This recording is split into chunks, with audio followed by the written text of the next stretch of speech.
একটি পরিবারে তার মা, একটি ছেলে ও তার বউকে নিয়ে বসবাস করত। বউটি এতটাই দুষ্টু ছিল, তার শাশুড়িকে দিয়ে ঘরের সব কাজ করিয়ে নিত। উফ, আর পারি না বাপু। আমরা দুজনে গল্প করছিলাম আর ঠিক সময় চলে এসছেন উনি। যত জ্বালা যেন আমারই পড়েছে। খাওয়াচ্ছি বসে বসে, সব ঘরের কাজ করাবো। বৌমা, আমার কিছু খেতে দেবে?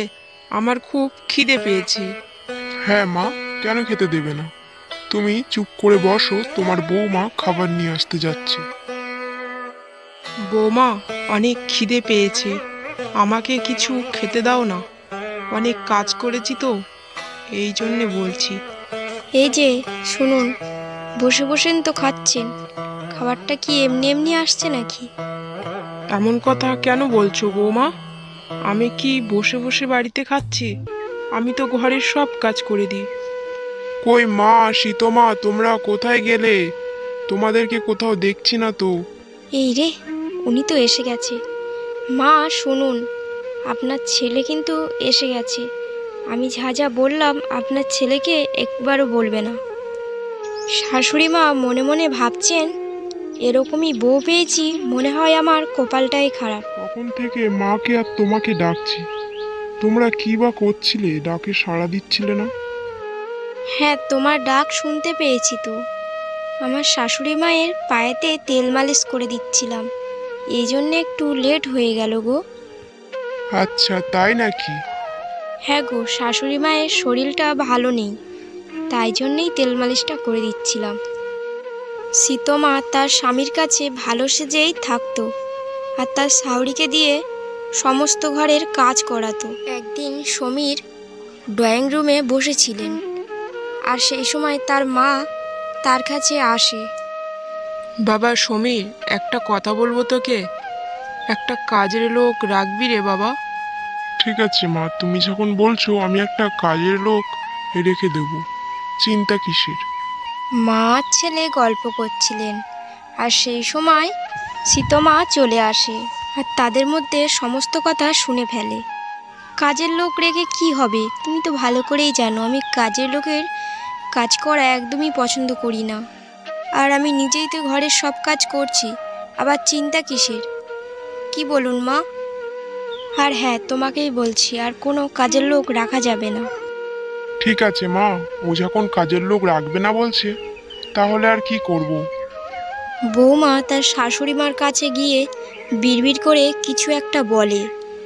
এই যে শুনুন, বাড়িতে কাজের লোক রাখবে বলে ছেলেকে আবার বলছেন আমার বাড়িতে কোনো কাজের লোক রাখা যাবে না। ঠিক আছে বাবা, বৌমা যখন কাজের লোক রাখবে না বলছে, তাহলে আর রাখতে হবে না। যে যার মতন চলে যায়। আর সেই সময় সমীরের মা ভাবছে, আমার মনে হয় কপালটাই খারাপ, নইলে ছেলের বিয়ে দিয়ে বউ নিয়ে এসে ঘরের সমস্ত কাজ করতে হয় এক মুঠো ভাতের জন্যে। সীতমা, সত্যি তোমাকে যা তো দেখি তা তো অবাক হয়ে যায়। ঘরের সমস্ত কাজ করে তুমি কত সুন্দর ফিটফাট হয়ে চলো। আর জানো, মার শরীরটা ভালো নেই মনে হচ্ছে, কদিন ধরে লক্ষ্য করেছি। ডাক্তারের কাছে নিয়ে যেতে হবে কদিন পর। কি বলো সীতমা?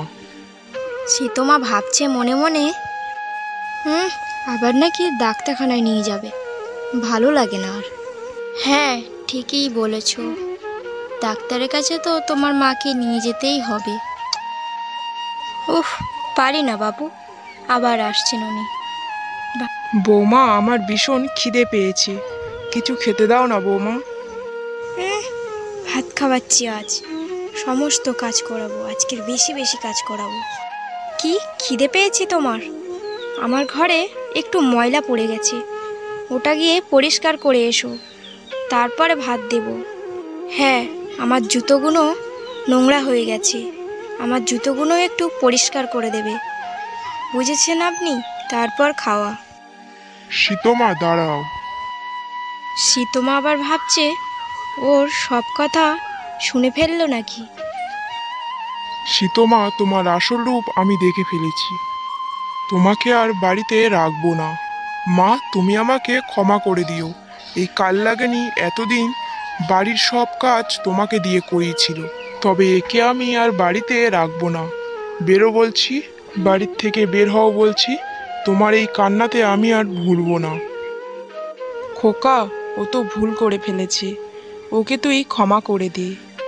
ও তো বাড়ির বউ কি না? মা, আমাকে তুমি পারলে ক্ষমা করে দিও। সীতমা নিজের ভুল নিজে বুঝতে পারে আর তারা সুখে দিন কাটাতে থাকে।